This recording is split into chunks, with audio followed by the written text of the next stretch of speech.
Selamat pagi anak-anak. Apa kabar kalian hari ini?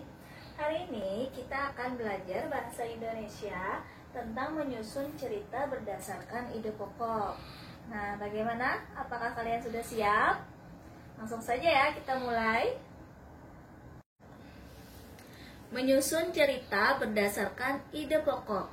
Nah, sebelum kita menyusun cerita, kita harus tahu dulu nih pengertian dari cerita. Apa itu cerita? Cerita merupakan karangan yang berisi kejadian atau peristiwa yang disusun berdasarkan urutan waktu. Agar dapat menyusun cerita dengan baik, harus menentukan ide pokok untuk dikembangkan menjadi sebuah paragraf.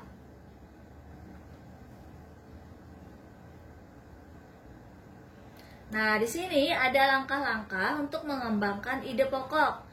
Langkah yang pertama, menentukan ide pokok dari paragraf yang akan kita buat.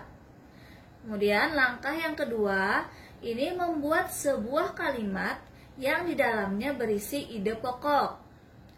Langkah yang ketiga, mengembangkan kalimat yang berisi ide pokok tersebut menjadi beberapa kalimat. Kemudian langkah keempat, menyusun kalimat-kalimat tersebut menjadi paragraf yang padu atau paragraf yang sudah bagus ya. Nah, di sini Ibu mempunyai contoh sebuah gambar. Nah, di dalam gambar tersebut ada seorang bapak-bapak dan anak kecil di sebuah kandang kelinci. Nah, setelah kita mengamati gambar, yuk kita coba membuat paragraf dari gambar tersebut.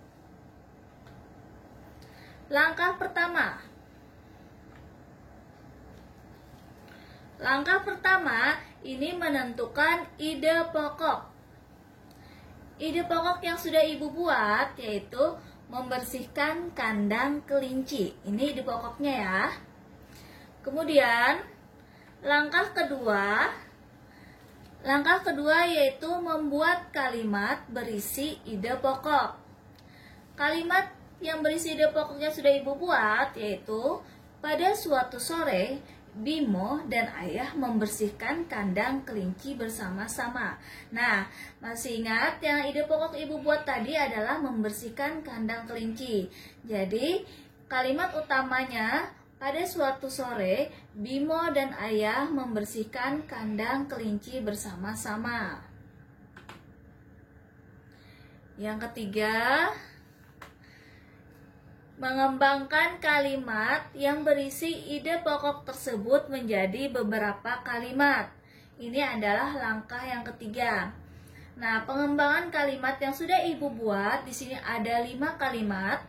Yang pertama, Ayah memberikan Bimo sarung tangan agar tangannya tidak kotor.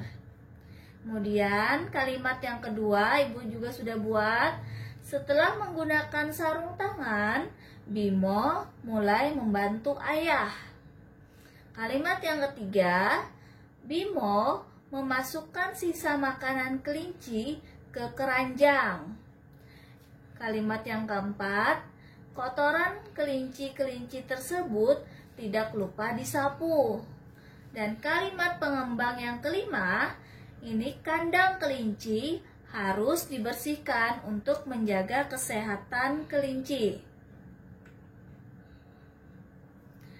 Kemudian di sini ada langkah yang keempat. Langkah keempat yaitu menyusun kalimat menjadi paragraf yang padu. Jadi kalimat-kalimat yang tadi, kalimat utama dan kalimat pengembang itu disusun menjadi satu, menjadi paragraf yang padu. Nah, di sini kalimat utama tadi, pada suatu sore, Bimo dan Ayah membersihkan kandang kelinci bersama-sama. Itu adalah kalimat utama yang berisi ide pokok. Kemudian, kalimat pengembang, di situ juga sudah Ibu gabungkan. Ayah memberikan Bimo sarung tangan agar tangannya tidak kotor.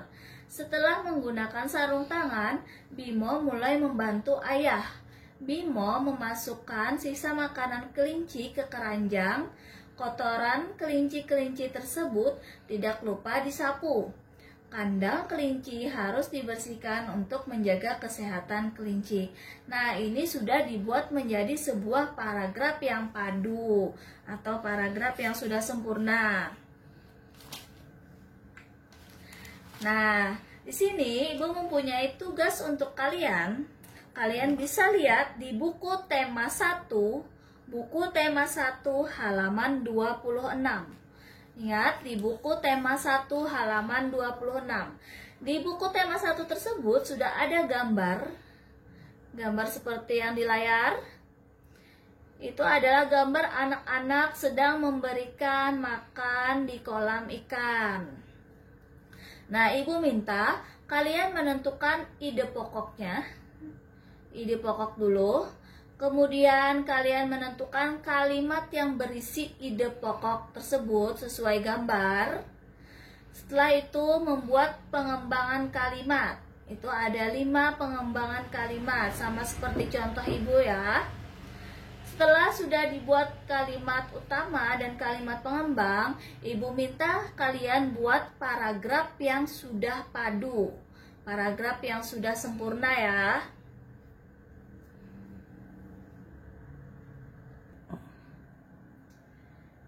Nah, bagaimana anak-anak? Apakah kalian sudah mengerti penjelasan Ibu hari ini? Nah, Ibu minta kalian mengerjakan tugas Ibu tadi ya. Ibu berharap kalian bisa mengerjakan tugasnya dengan benar. Terima kasih.